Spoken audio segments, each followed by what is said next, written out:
Hello and welcome to the Space Oddity's Guide to Observing the Perseids. In this video we're going to tell you how, when and where to observe this spectacular summer meteor shower. This annual event happens every July and August, with the peak night, that is to say the night when you're likely to see the most meteors, occurring on the night of 12th-13th of August.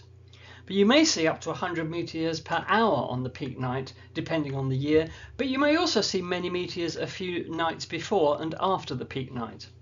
First of all, let's tell you where to look in the sky in order to maximize your chances of seeing meteors.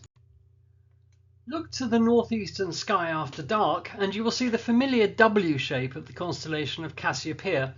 Beneath that is Perseus. It's from this constellation that the meteors appear to originate, hence the shower's name of the Perseids. The point where meteors appear to originate from during one of the year's regular showers is called the radiant.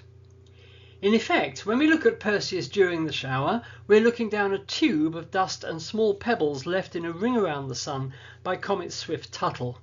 Each July and August, the Earth intercepts this ring, always in the same place at the same time, and the material appears to come from the constellation of Perseus. When you look at the constellation, the meteors are heading straight for you.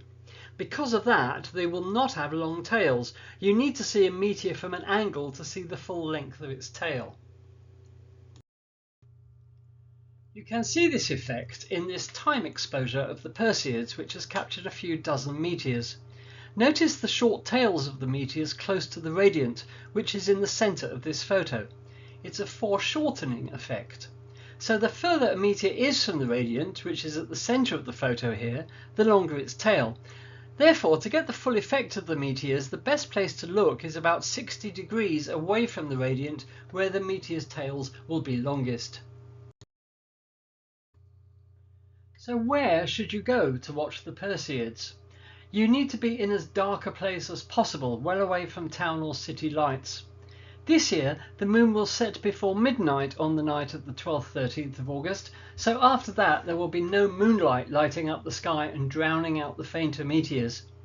It often happens that the moon spoils the view of the Perseids, which can result in only the very brightest meteors being visible, and there's nothing we can do about that. We just have to hope that the next year will be moonless. In fact, next year, the moon, 3/4 full, will rise before midnight on the peak night and quite spoil the show, so make the most of this year. Now for comfort, lay on a sun lounger or sit in a deck chair, something comfortable, in a place with as unobstructed a view of the horizon as possible. Even though it's summer, the night can still be cold, so make sure you have some warm clothing with you.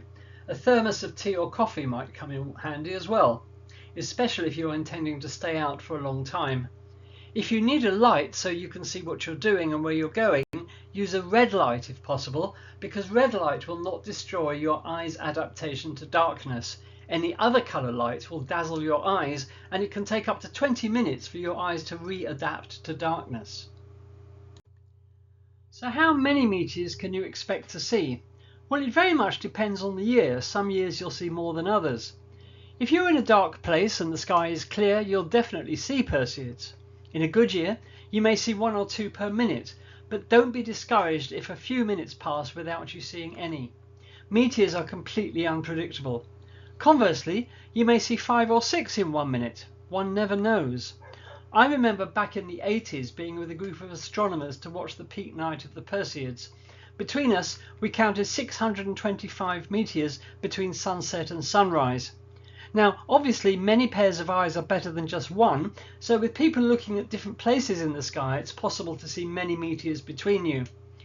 And talking of different places in the sky, one of the most frustrating things about meteor watching is that you may miss a bright one because you're not looking in the right place, but somebody else happened to see it.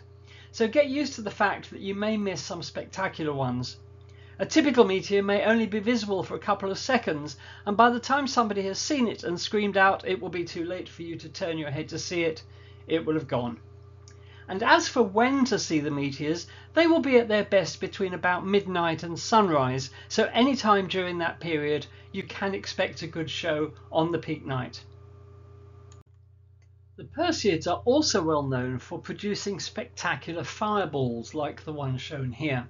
rocks about the size of your fist, which last for many seconds as they sail spectacularly across the sky.